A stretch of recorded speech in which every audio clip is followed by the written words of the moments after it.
गाजियाबाद में NH-24 पर किसानों के गुट ने जाम लगा दिया है और नोएडा में किसानों की गिरफ्तारी का विरोध भी किया गया और महरौली गांव के पास में प्रदर्शन किया गया। पुलिस ने तुरंत ही कार्रवाई करते हुए जाम हटा दिया और किसानों को हिरासत में भी लिया गया है। तो एक बड़ी खबर आपको बता रहे हैं। रुक जाओ, बैठ जाओ, यहीं बैठ जाओ, रुक जाओ, ना।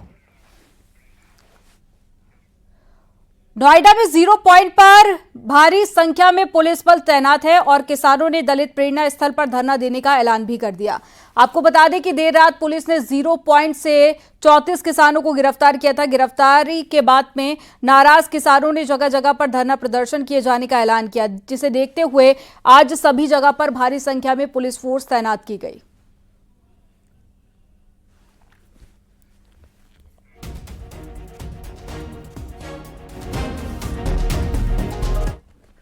और मैनपुरी में बाइक सवार लड़कों की सड़क हादसे में मौत हो गई है। दोनों लड़के दवा लेकर वापस लौट रहे थे, तभी हादसे का शिकार हो गए। लड़कों की मौत के बाद में परिजनों में कोहराम मच गया है और साथ ही आपको बता दें कि पुलिस ने शव को पोस्टमार्टम के लिए भेज दिया है और साथ ही आगे की जांच पड़ताल की जा रही है। तो पुलिस ने शव को पोस्टमार्टम के लिए भेज दिया है। घटना बटरोली मोड़ की बताई जा रही है।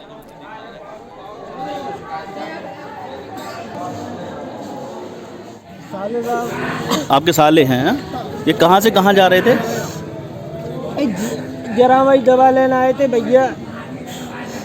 अच्छा, दवा लेके कहाँ जा रहे थे? सीधे घर पे जा रहे थे, गिरोह होके सीधे महंगाई के लिए। अच्छा, काहे से आए थे ये लोग? बाइक से। अच्छा, ये मरने वाले आपस में कौन है दोनों? दोनों साड़ू हैं भैया। ये ना पता काहे एक्सीडेंट, वो अभी तक जाना पता लगा है भाई काहे।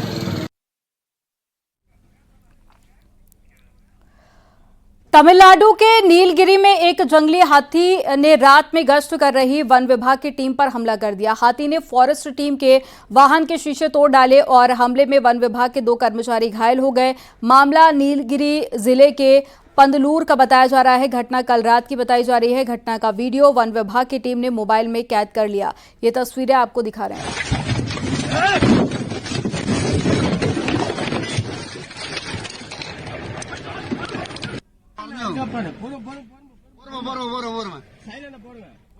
तस्वीरें आपको दिखा रहे हैं नीलगिरी तमिलनाडु की, जहां पर जंगली हाथी ने फॉरेस्ट टीम पर हमला कर दिया। और फिलहाल ये जो तस्वीरें हैं ये टीम ने अपने मोबाइल फोन में कैद कर ली है, जो तस्वीरें आप देख पा रहे हैं।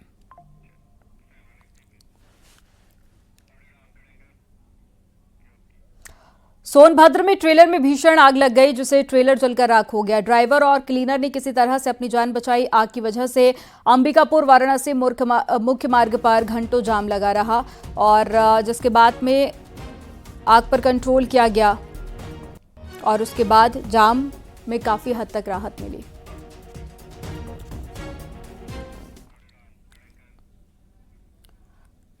आमतौर पर कहीं भी गुलदार या बाग दिखने पर लोग वन विभाग से इन्हें पकड़ने की मांग करने लगते हैं, लेकिन अब वन विभाग को पिंजरे लगाने से पहले 1000 बार सोचना होगा। आखिर क्या है इसकी वजह, एक रिपोर्ट में आपको दिखाते हैं।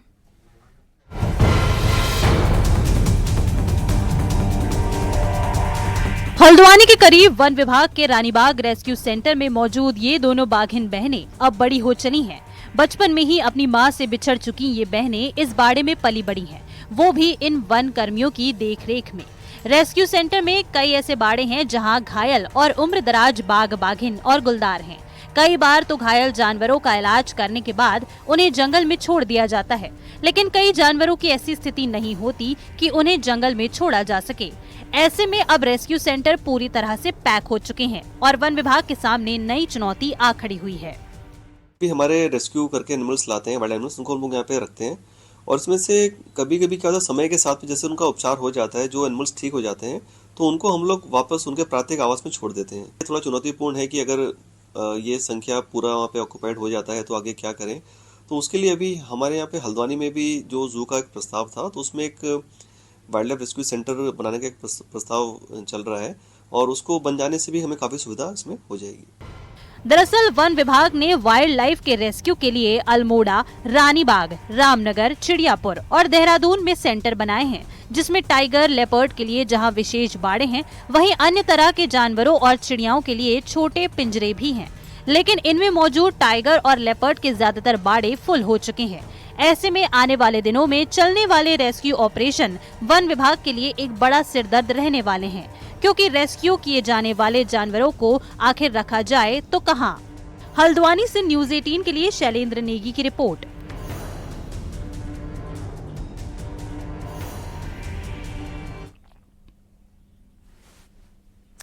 और लखनऊ में पिकअप की टक्कर से ऑटो में बैठे स्कूली बच्चे घायल हो गए। नशे में धुत पिकअप ड्राइवर को गांव वालों ने पकड़ा और पुलिस के हवाले कर दिया।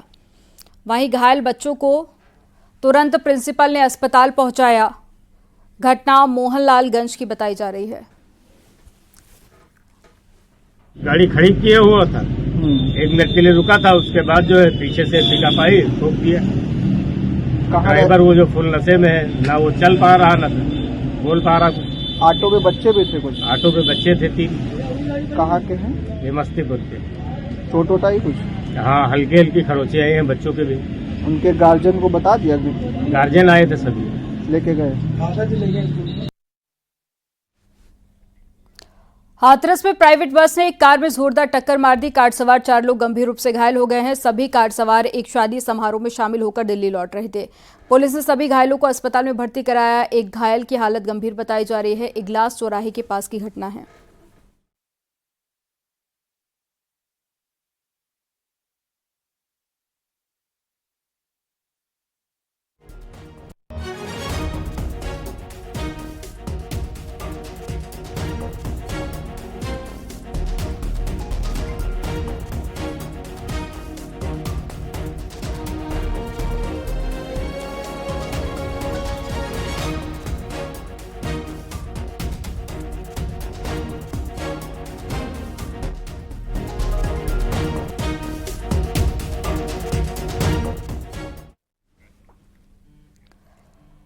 आगरा में एक बार फिर से तेज रफ्तार का कहर देखने को मिला है। कार बेकाबू होकर नाले में गिर गई और कार में परिवार के कई लोग सवार थे। सभी को समय रहते ही सुरक्षित बाहर निकाल लिया गया। ग्वालियर रोड पर हादसा हुआ है। एक परिवार फतेहाबाद रोड से शादी समारोह से वापस अपने घर जा रहा था, तभी रास्ते में कार बेकाबू हो गई और नाले में गिर गई। गांव वालों और पुलिस ने मिलकर परिवार के लोगों को सुरक्षित नाले से बाहर निकाला। फिर क्रेन से कार को नाले से बाहर निकाला गया।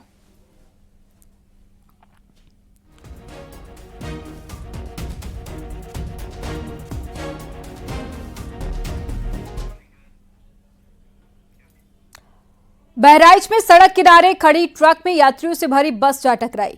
बस में सवार एक यात्री की मौत हो गई है, जबकि 10 लोग घायल बताए जा रहे हैं। घटना नानपारा लखीमपुर हाईवे की है और घायलों को इलाज के लिए मोतीपुर सीएचसी में भर्ती कराया गया।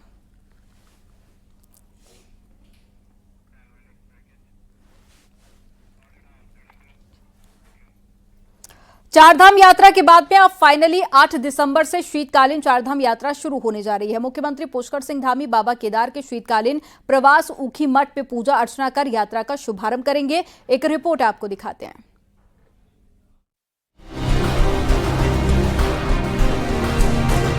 लंबे वक्त से जिसकी डिमांड हो रही थी, फाइनली वो होने जा रहा है।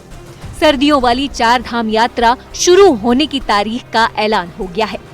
8 दिसंबर से शीतकालीन चारधाम यात्रा शुरू होगी। उच्च हिमालयी क्षेत्रों में स्थित चारों धामों के कपाट बंद होने के बाद डोलियां शीतकालीन पड़ाव पर बने मंदिरों में विराजमान हो जाती हैं, जहां शीतकाल के 6 महीने भी लगातार पूजा अर्चना की जाती है। लेकिन प्रचार प्रसार के अभाव में देश दुनिया के बेहद कम श्रद्धालुओं को इसकी जानकारी है। इसके लिए सरकार अब खुद शीतकालीन यात्रा की पहल करने जा रही है। 7 दिसंबर को मुख्यमंत्री पुष्कर सिंह धामी रुद्रप्रयाग पहुंचेंगे, जहां 8 दिसंबर को बाबा केदार के शीतकालीन गद्दी स्थल ऊखी मठ में पूजा अर्चना के बीच मुख्यमंत्री शीतकालीन यात्रा का विधिवत शुभारंभ करेंगे। इस वर्ष शीतकालीन यात्रा को शुरू करने और अच्छे से प्रचार प्रसार करने के साथ साथ ही सारी व्यवस्थाएं सुनिश्चित करने के भी निर्देश दिए थे। उसी क्रम में रुद्रप्रयाग में माननीय मुख्यमंत्री जी का निवास होगा रात्रि प्रवास 7 तारीख को, और 8 तारीख को उनका ऊखी मठ में जो कि शीतकालीन प्रवास स्थल है बाबा केदारनाथ का, वहां पर दर्शन पूजन का उनका प्रोग्राम है, और साथ ही साथ वहां पर जो आवश्यक तैयारियां की जानी उसके संबंध में भी बैठक की जानी है। मुख्यमंत्री धामी इसके बाद आने वाले दिनों में अपने कैबिनेट सहयोगियों के साथ चारों धामों के शीतकालीन पड़ावों का भी दर्शन करने जाएंगे। इसके लिए अधिकारियों को शीतकालीन यात्रा पड़ावों तक व्यवस्थाओं को चाक चौबंद करने के निर्देश दिए गए हैं। मकसद है शीतकालीन यात्रा का प्रचार प्रसार कर उसे प्रमोट करना, ताकि साल भर 4 धाम यात्रा चले। देहरादून से न्यूज़ 18 के लिए सुनील नौप्रभात की रिपोर्ट।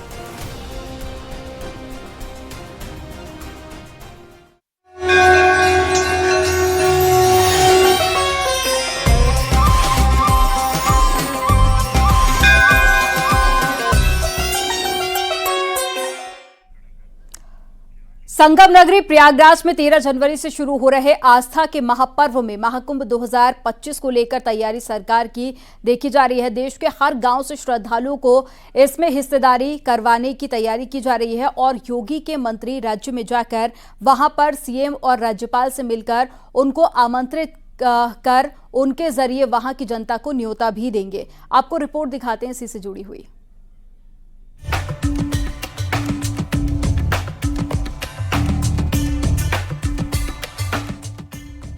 अयोध्या में 500 सालों के इंतजार के बाद भव्य राम मंदिर के उद्घाटन के वक्त बीजेपी और विश्व हिंदू परिषद ने देश भर में अक्षत यानी चावल बांटकर आम लोगों को इस आध्यात्मिक पर्व से जोड़ा था। वैसा ही कुछ अब प्रयागराज में 12 साल बाद होने जा रहे महाकुंभ के लिए करने की तैयारी है। योगी सरकार महाकुंभ के आयोजन से हिंदुत्व और आध्यात्मिक राष्ट्रवाद के एजेंडे को धार देने में जुटी है। योगी सरकार का मकसद महाकुंभ के आयोजन को देश के सबसे बड़े आध्यात्मिक और सांस्कृतिक समागम के रूप में पेश करने का है।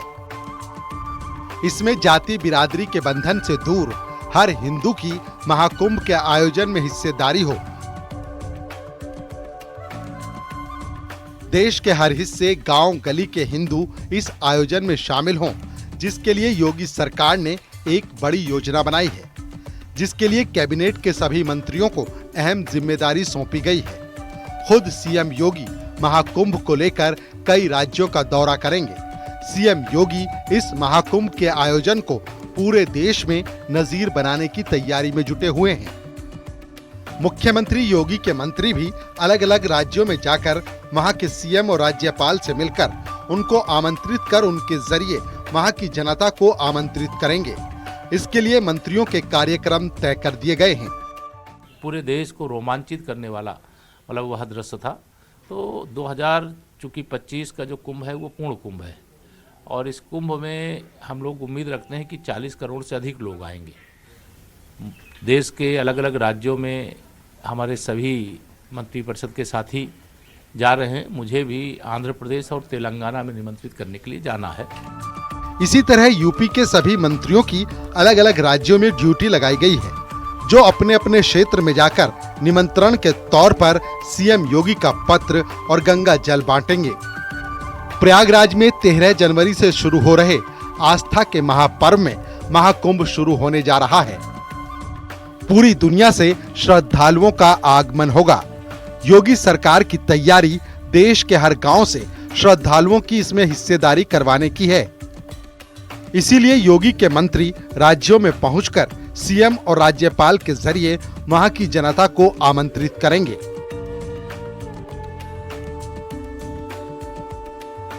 महाकुंभ के आयोजन से मुख्यमंत्री योगी आदित्यनाथ आध्यात्मिक और सांस्कृतिक राष्ट्रवाद की बयार देश के हर गली, गांव और शहर में बहाने के लिए जुट गए हैं। दरअसल मुख्यमंत्री योगी आदित्यनाथ महाकुंभ के जो आयोजन है उसकी तैयारियों को लेकर पूरी तरीके से सक्रिय हैं और महाकुंभ के आयोजन से एक मिसाल बनाने की तैयारी है योगी सरकार की कि जो उत्तर प्रदेश में महाकुंभ हो रहा है इसकी चर्चा देश के हर गांव गली में हो। कैमरामैन उपेंद्र के साथ संकेत मिश्रा, न्यूज़ 18 लखनऊ। आगरा नगर निगम ने हाउस टैक्स बकाया ना जमा करने वालों से वसूली का नया तरीका निकाल लिया है। जिन बकायेदारों का बकाया 50,000 से अधिक है, उनके नाम सार्वजनिक करते हुए शहर में होर्डिंग लगवाए गए हैं, जिसके बाद में लोग नगर निगम ऑफिस पहुंचकर बकाया जमा कर सकेंगे। वहीं नगर आयुक्त का कहना है कि जिन बकायेदारों ने टैक्स जमा नहीं किया है, उन पर मुकदमा और कुर्की की कार्रवाई की जाएगी।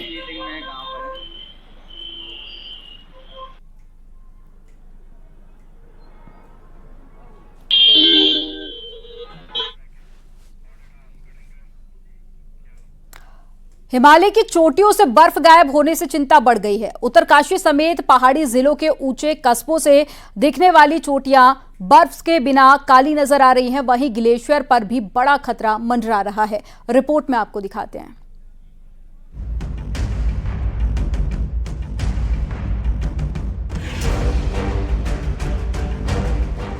उत्तराखंड के हिमालय क्षेत्र में ये साल चिंताजनक स्थिति लेकर आया है। चमोली, रुद्रप्रयाग, टिहरी, पौड़ी और उत्तरकाशी जिलों की ऊंची चोटियों से बर्फ गायब है। आमतौर पर इस समय इन चोटियों पर मोटी बर्फ की परत चढ़ी रहती थी, जो ग्लेशियर के लिए चुनाव कवच का काम करती थी। गंगोत्री, हिमालय और यमुनोत्री के पहाड़ अब काले पत्थरों और मिट्टी के रूप में दिखाई दे रहे हैं, जो ग्लेशियर के लिए खतरनाक हो सकता है। जनपद उत्तरकाशी में दिसंबर का माह शुरू हो गया है, पर जलवायु परिवर्तन का असर उत्तरकाशी में साफ देखा जा सकता है। इस समय यमुना घाटी में हम खड़े हैं, हम आपको दिखा सकते हैं किस तरह से जो चोटियां बर्फ से लगभग ढकी रहती थी, वो अब धीरे धीरे वहां पूरी तरह से बर्फ पिघल गई है। और जिसका कारण है कि नवंबर और अक्टूबर में बिल्कुल भी बारिश और बर्फबारी ऊपरी वाले क्षेत्रों में नहीं हुई है। बर्फ से ढकी रहने वाली उच्च हिमालय की अधिकांश चोटियां बुग्याल इस बार बर्फ विहीन है। वन विभाग के अधिकारी इसे जलवायु परिवर्तन का सीधा असर बता रहे हैं और भविष्य में इस समस्या को लेकर मिलकर काम करने की बात कर रहे हैं। ये सभी लोगों को कमर कसनी होगी। ऑलरेडी सरकार की ओर से बहुत एफर्ट हो रहे हैं, जैसे नॉन रिन्यूएबल एनर्जी की तरफ बहुत प्रमोशन हो रहा है। बहुत नेशनली डिटरमिन्ड कंट्रीब्यूशंस में राष्ट्र की ओर से बहुत बड़े बड़े टारगेट्स रखे गए हैं, कैसे हमें कार्बन उत्सर्जन कम करना है। और इसी क्रम में कई सारी कार्रवाई हो रही हैं। बहुत तेजी से non renewable sources of energy को प्रमोट कर रही है सरकार। आने वाले कुछ दिनों में भी बारिश और बर्फबारी के आसार कम नजर आ रहे हैं। ऐसे में हिमालय में बर्फबारी की देरी और कमी ग्लेशियर के पिघलने की प्रक्रिया को तेज कर सकती है। इसका सीधा असर ग्लेशियर के साथ ग्लेशियर पोषित नदियों पर पड़ सकता है। न्यूज़ 18 के लिए उत्तरकाशी से बलबीर परमार की रिपोर्ट।